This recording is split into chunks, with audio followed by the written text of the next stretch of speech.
Radio Publique Africaine.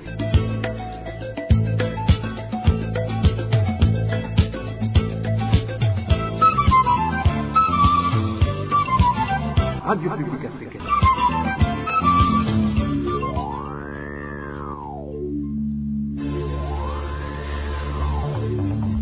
C'est le moment de suivre le journal parlé en français. À la présentation, Onésime Douchimakité. Ravi de vous retrouver, auditrices, auditeurs de la radio publique africaine, à ce rendez-vous d'information de ce jeudi 2 juillet 2022, dont voici les grands titres. Le parti Sahwanya Frodebo déplore la fragilité des piliers de la démocratie au Burundi, l'immixtion des corps de défense et de sécurité dans les activités politiques et le processus électoral caractérisé chaque fois par de grandes et nombreuses irrégularités sont entre autres les entraves à la stabilité politique, selon le président de ce parti que vous allez entendre dans cette édition. Au sommaire également, inquiétude au sein de la population burundaise sur les propos du ministre ayant l'élevage dans ses attributions qui a indiqué ce mercredi que la population peut continuer à consommer les produits d'élevage en provenance du bétail en stabilisation. Vous allez suivre dans cette édition un des citoyens burundais qui s'est confié à la RPA. Et près de 300 demandeurs d'asile burundais qui ont nouvellement fui le pays sont dans une situation pitoyable au cas de Nakivale en Ouganda. Les détails tout de suite. Merci d'avoir choisi la radio publique africaine en page sécurité pour commencer. Presque un mois après l'attaque des Al-Shabaab sur les positions des militaires burundais, le chef d'état-major de l'armée burundaise, le lieutenant-général Prime Nyongabo, a effectué une visite en Somalie ces 2 derniers jours. Une visite est survenue alors que jusqu'à présent l'armée burundaise n'a pas encore donné tous les détails sur les militaires burundais qui y auraient perdu la vie. Le point avec Eroge Diveremesh. Après que pas mal de Burundais aient déploré le silence caractérisant les autorités burundaises sur ce qui s'est passé en Somalie, l'armée burundaise a indiqué ce mercredi que le chef d'état-major est en visite officielle dans ce pays depuis 2 jours. Mardi, il a rencontré le staff du contingent burundais et les officiers. Ce mercredi, général Prime Nyongabo a rencontré tous les militaires. Ces 2 rencontres ont eu lieu dans la ville de Jowhar, c'est à 90 km de Mogadiscio, la capitale somalienne. Dans la rencontre de ce 1er juin, Prime Nyongabo est longuement revenu sur l'attaque d'une position militaire survenue en date du 3 mai. Nos sources parmi les militaires indiquent qu'il a manifesté un sentiment de colère dans ses propos. Il a indiqué ne pas comprendre ce qui a manqué pour qu'une intervention rapide soit effectuée à la position militaire de cette Baraf. Et nos sources d'ajouter que le chef d'état-major a même déclaré que des enquêtes vont être diligentées pour punir ceux qui ont affiché une forme de négligence. Vous saurez que jusqu'à présent, la position militaire attaquée n'a pas encore été récupérée par le contingent burundais. Après l'attaque, certains militaires burundais se trouvant en Somalie parlaient de plus de 50 militaires qui seraient décédés. L'armée burundaise, quant à elle, a parlé dans un communiqué de presse d'un bilan de 10 militaires tués, 25 blessés et 5 portés disparus. Certaines familles des victimes ont révélé à la RPA qu'à part ce communiqué, l'armée burundaise n'a donné aucun autre détail sur le sort des leurs jusqu'à l'heure actuelle. Merci à toi, Eloge Diveremecha. Parlons politique à présent. La démocratie reste encore fragile au Burundi, compte tenu de certains de ses piliers qui sont toujours instables. Déclaration du parti Frodebo au cours d'une conférence de presse animée ce jeudi. Le parti Frodebo déplore entre autres entrave à la démocratie, l'immixtion des corps de défense et de sécurité dans les activités politiques et le processus électoral caractérisé chaque fois par de grandes et nombreuses irrégularités. Je vous propose d'écouter Pierre Claver Naïmana, il est président du parti Sahwanya Frodebo. En violation de l'article 82 de la Constitution, des membres des corps de défense et de sécurité ont toujours soutenu et soutiennent encore ouvertement des partis politiques. Sous la gouvernance du parti État jusqu'en 1993, les membres des corps de défense et de sécurité étaient d'office membres du parti au pouvoir. Aujourd'hui, les anciens membres des mouvements politiques armés ne cachent pas leur soutien aux partis politiques issus de ces mouvements et certains occupent des fonctions politiques sans avoir définitivement ôté leur casquette ou leur uniforme. L'immixtion en politique des membres des corps de défense et de sécurité ne peut que freiner l'objectif primordial de bonne gouvernance démocratique et partant le développement socio-économique du pays.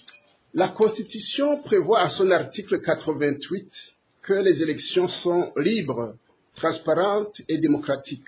Malheureusement, le constat actuel est que le processus électoral actuel accuse nombreuses lacunes hypothéquant sa transparence.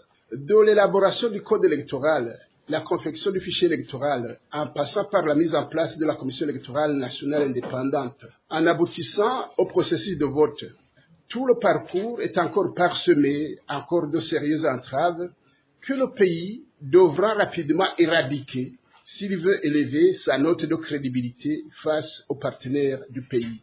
Le parti Sahwanya Frodebu déplore également les violations massives des droits de l'homme au Burundi. Encore une fois, Pierre Claver, Naïman. Le parti Sahwanya Frodebu fait encore le constat que les organisations de défense des droits de l'homme exercées au Burundi, les organisations internationales des droits de l'homme, Human Rights Watch, Amnesty International, les commissions d'enquête ainsi que les rapporteurs spéciaux ont documentent encore sur les violations des droits fondamentaux et des libertés des citoyens au Burundi. Les rapports contenant les statistiques sur ces violations, qui sont très alarmants, montrent à suffisance que la nation entière, en commençant par les pouvoirs publics, doivent corriger profondément leurs pratiques. Cette conférence de presse a été organisée par ce parti à l'occasion de la célébration de son 30e anniversaire d'agrément et 29e anniversaire depuis sa victoire aux élections présidentielles du 1er juin 1993. Et le parti Sahwanya Frodebu a également émis des recommandations au gouvernement burundais. Nous y reviendrons. En page des droits de l'homme, 7 jours après le passage à tabac d'une vieille femme de la colline Kinama, commune Gisuru en province de Ruyigi par des Imbonerakure, la victime est toujours à l'hôpital. Pour le moment, la famille de cette Imbonerakure veut régler l'affaire à l'amiable, mais la famille de la victime réclame toujours justice. Le détail avec Marie-Ange Ilakoze. Le 27 mai dernier, une certaine Joseline Sabimana, vieille mère de la commune Gisuru, a été tabassée par un Imbonerakure nommé Abraham Bizimana, surnommé Gitenge, de la même commune à cause de son appartenance politique. Selon notre source dans cette commune, cette vieille dame est toujours à l'hôpital. Selon toujours ces informations, la famille de cette Imbonerakure a contribué une petite somme pour les soins de santé. Un responsable de la famille d'Abraham Bizimana est venu à l'hôpital et a payé la caution de 50 000 francs burundais. Il a payé aussi les factures des médicaments déjà achetés. Après ça, c'est la famille de la victime qui se charge du reste, c'est-à-dire que le problème n'est pas encore réglé. Abraham Bizimana est en cavale. Selon notre source, la famille de la victime est en difficulté parce que c'est lui qui contribuait pour sa survie est devenu gardé malade. Abraham s'est enfui lorsqu'on l'a amené au cachot et Gitenge a menti au policier nommé Kanuma et a pris le large. Maintenant, ce policier est incarcéré à la place de Gitenge. Dans la famille de cette vieille dame, c'est la désolation totale. C'est cette dame et son mari qui travaillent pour la survie de leur famille. Mais pour le moment, le mari veille à sa femme à l'hôpital et personne ne s'occupe de leur famille. Rappelons que la victime est toujours à l'hôpital de Gisuru sous traitement. Selon les sources sur place, sa santé s'améliore peu à peu. Sa famille réclame toujours que justice soit faite. Merci Marie-Ange. Il a causé toujours en page des droits de l'homme et près de 300 demandeurs d'asile burundais qui ont nouvellement fui le pays sont dans une situation pitoyable au camp de Nakivale en Ouganda. Leur site de rassemblement est caractérisé par une insalubrité notoire. Pas d'eau et pas de latrine. Ces demandeurs d'asile craignent des maladies de mental. Le point avec le vice-seigneur Mungue. Les 300 réfugiés burundais sont sur le terrain du bureau de l'ONG Hanga Fighters qui mène les actions contre la fée dans le cadre de Nakivale après avoir été chassés du terrain de l'église catholique. Selon notre source, Tasoka, ces réfugiés se trouvent sur le terrain qui accueille les réfugiés qui bénéficient de l'aide de Hanga Fighters, sauf qu'eux ne bénéficient de rien. À cet emplacement, c'est toujours notre source et se fait remarquer un manque évident d'hygiène. En les chassant de ces endroits, il leur explique qu'il n'y a pas suffisamment d'eau et de toilettes pour eux. Mais à l'église catholique, le prêtre leur a donné la même explication avant de les demander de vider les lieux. Les réfugiés sont toujours refoulés d'un endroit à l'autre car ils n'ont pas ni latrine ou ni eau propre.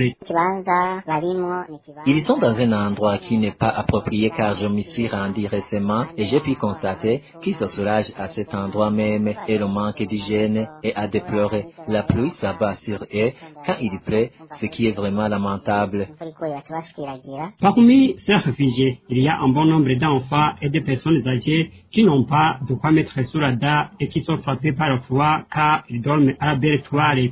Ces réfugiés demandent au gouvernement ougandais et au HCR de les accueillir car pour eux, retourner au Burundi serait un suicide. Merci à toi, Elvis Seigneur Mungere. Après cette petite transition, nous parlons éducation.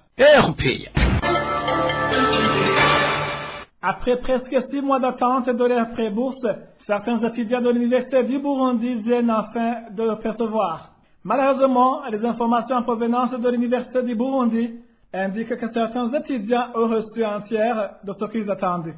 Danny Claire, il raconte. Seuls 2 sur 6 mois de pré-bourse que réclamaient les étudiants ont été accordés ce mercredi. Les informations en provenance de l'Université du Burundi indiquent que les étudiants servis sont de 3 facultés, à savoir l'Institut supérieur de commerce, ISCO, la faculté des lettres et sciences humaines, Flèche, ainsi que le groupe de sciences. Ces étudiants font savoir qu'ils attendaient à recevoir le pré-bourse des 6 mois qui venaient de passer sans en percevoir. Selon nos sources à l'Université du Burundi, les mois non régularisés le seront en début du mois de juillet, du moins si rien ne change. Cet argent vient d'être débloqué après de multiples conséquences du côté des étudiants, comme la faim et le manque de matériel académique, ce qui avait poussé la représentation des étudiants de l'Université du Burundi à saisir le ministre en charge de l'enseignement supérieur et de la recherche scientifique, lui demandant d'intervenir pour que leur pré-bourse soit débloquée. Les copies de cette correspondance ont également été envoyées au président de la République et à son premier ministre.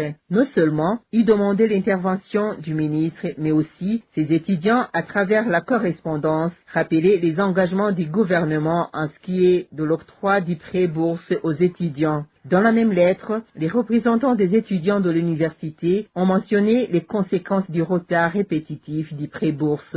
Affaiblis par la faim, certains étudiants sont morts. D'autres ont abandonné la classe suite aux difficultés de la vie. Parlons gouvernance à présent. Pas mal de cadres du gouvernement burundais agissent dans l'intérêt du parti au pouvoir au détriment des intérêts du pays.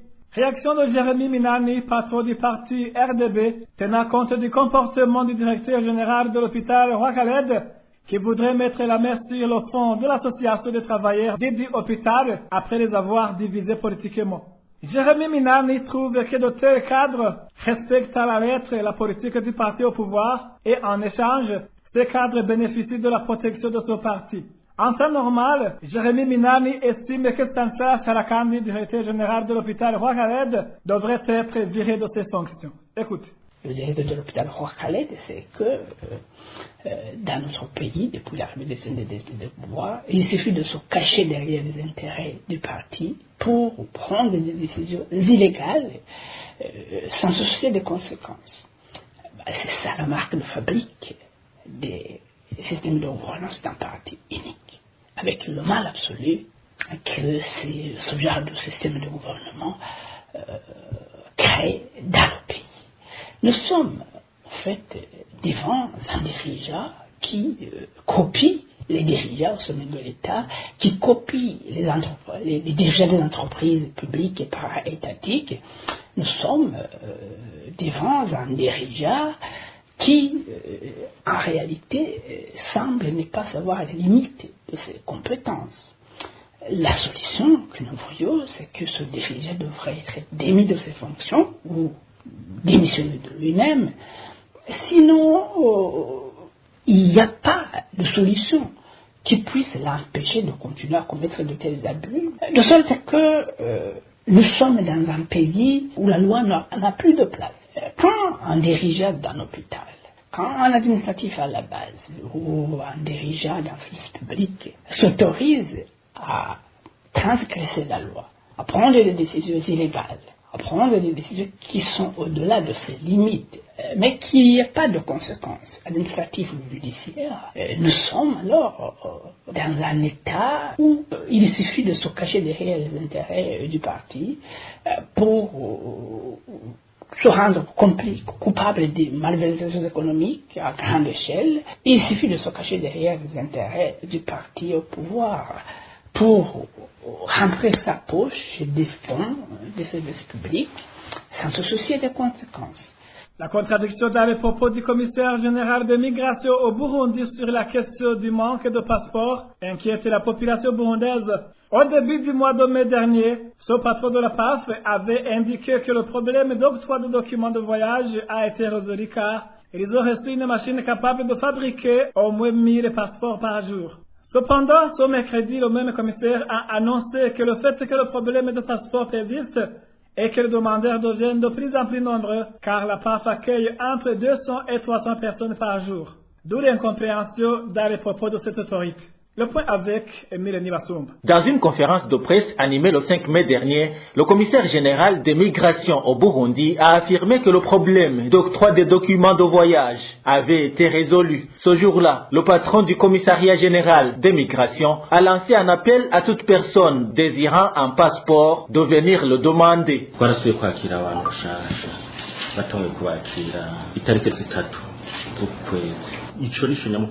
Nous avons commencé à accueillir les demandeurs des passeports depuis le 3 mai. Je voudrais également vous rassurer qu'actuellement, l'octroi des passeports se fait en peu de temps, car ça dure 2 jours seulement pour avoir un passeport. Vous comprenez qu'il n'y a plus à s'inquiéter.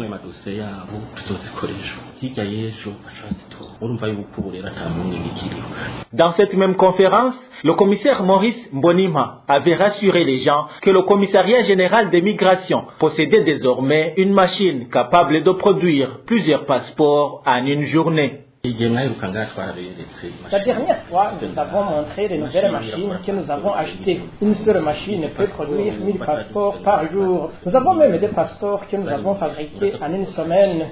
Ils étaient très nombreux.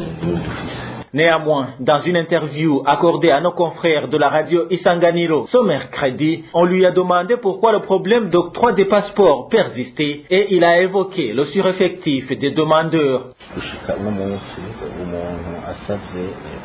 Jusqu'à présent, si une personne demande un passeport, ça prend 2 ou 3 jours seulement et elle a son passeport. Le seul problème que nous avons, c'est le nombre de demandeurs de passeports que nous recevons, car il dépasse notre capacité d'accueil. Nous accueillons entre 200 et 300 personnes par jour.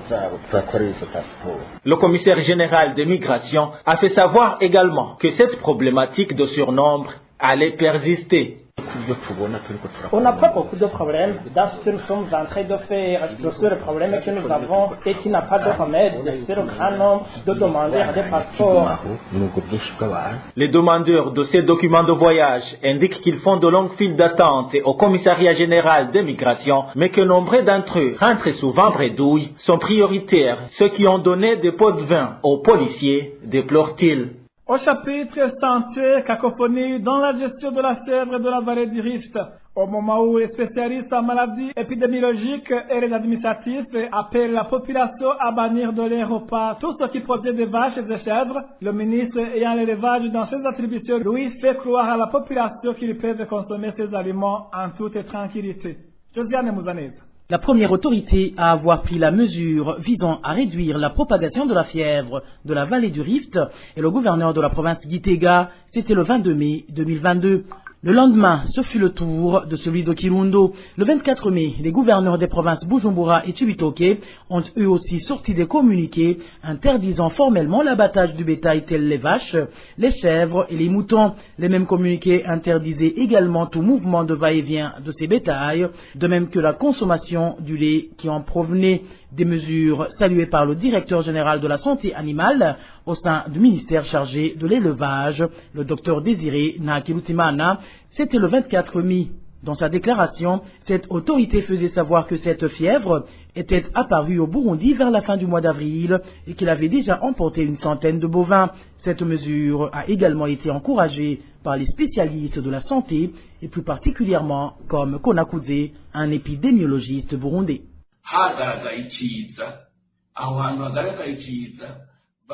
Lorsqu'une épidémie s'est déjà déclarée, on doit strictement interdire la consommation de tout ce qui provient du bétail concerné, et ce, dans toute la région où cette fièvre a été détectée. gufata ikintu na kimwe kivuye kuri ivyo bikoko bikarirwa n'iyo ngwara. Pourtant, le ministre ayant l'élevage dans ses attributions semble d'un autre avis. Pour Deogui de Lurema, il n'y a rien de mal à ce que les gens consomment le lait et la viande du bétail qui ne présentent pas encore de symptômes de cette fièvre. Avec la loi de l'élevage à stabilisation des animaux, il n'y a pas la divagation et cela réduit la propagation de cette maladie dans les fermes d'élevage. Alors, dans ces fermes où il n'y a pas manifestation de cette maladie, rien n'empêche la population à consommer la viande ou le lait. Je voudrais tranquilliser la population pour continuer à consommer la viande ou le lait qui provient des fermes qui ne présentent pas de manifestation. Néanmoins, les chercheurs et spécialistes en santé animale et humaine ont déjà prouvé que les symptômes peuvent apparaître après plusieurs jours, d'où il est recommandé à la population qui vit dans les régions où s'est déjà manifestée cette maladie de s'abstenir de consommer tout ce qui provient des vaches, moutons et chèvres. Pour l'épidémiologiste comme Konakouze, appeler la population à passer outre ces mesures est tout simplement irresponsable car ça revient à hypothéquer la vie des gens.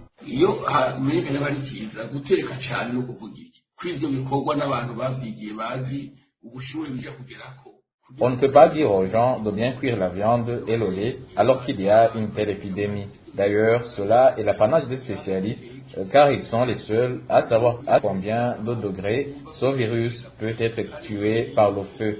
Il ne faut pas oublier que cette fièvre s'attaque particulièrement aux jeunes bétails et aux enfants en bas âge. Donc, ne jouez pas avec le feu et ne laissez personne faire de vous des cobayes.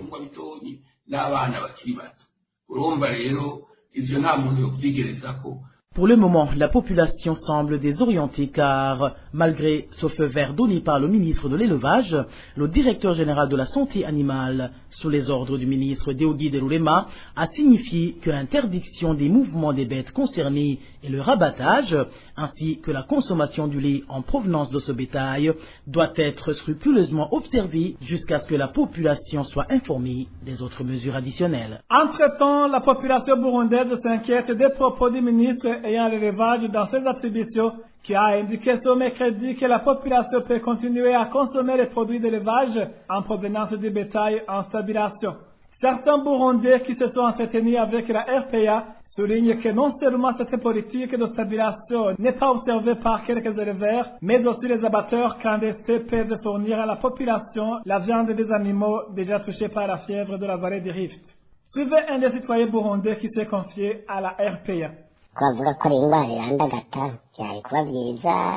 La meilleure solution aurait été d'interdire formellement la consommation de la viande, comme ils disent qu'il s'agit d'une maladie qui peut se propager à grande échelle. Cette décision aurait été observée, mais ce que nous avons constaté, c'est qu'elle n'a pas du tout été respectée. On a dirait que le temps de la rosée, par exemple, moi j'étais hier à Ruziba et la vente de la viande s'y fait au grand jour. Ils disent que les animaux domestiques en stabilisation peuvent être consommés, mais il y a des personnes qui agissent comme des hors-la-loi et qui continuent à faire paître leur bétail, surtout les chèvres dans les rues. En mairie de Bujumbura, on avait interdit l'élevage du petit bétail, mais cette activité se fait toujours. Et même à Bujumbura Lirare, l'élevage des chèvres et des porcs se pratique encore. Il y a des gens qui semblent être des intouchables et qui ne respectent pas la mesure de stabilisation sous prétexte qu'ils sont des Imbonerakure ou des Bakenyerarugamba du CNDD-FDD. C'est ce genre de bétail qui peut permettre la propagation de cette maladie. Depuis la déclaration du ministre de l'Agriculture et de l'Élevage, la vente de la viande a pris une grande allure. Cependant, les abattoirs agréés ne se trouvent pas partout. Il y a du bétail qui est abattu dans les ménages et les gens peuvent vendre des animaux domestiques naturellement morts. Et toute cette viande finit par être consommée, ce qui veut dire que la viande infectée en provenance de l'intérieur du pays peut rendre malade les gens qui la consomment. Ils disent que la viande doit être suffisamment grillée ou cuite, mais il n'est pas évident déjà le faire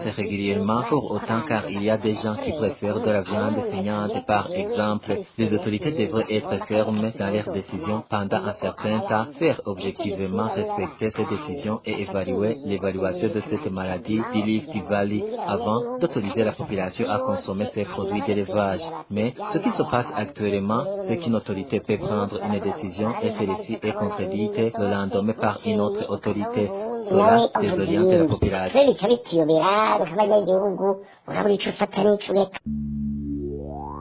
Eh bien, merci mesdames et messieurs de votre oreille attentive. Ainsi s'achève cette édition. Merci aussi à l'équipe de la rédaction et à l'équipe technique pour leur bonne collaboration. À la présentation, c'était Onésime de Chimagui. Passez de bons moments chez vous. Au revoir.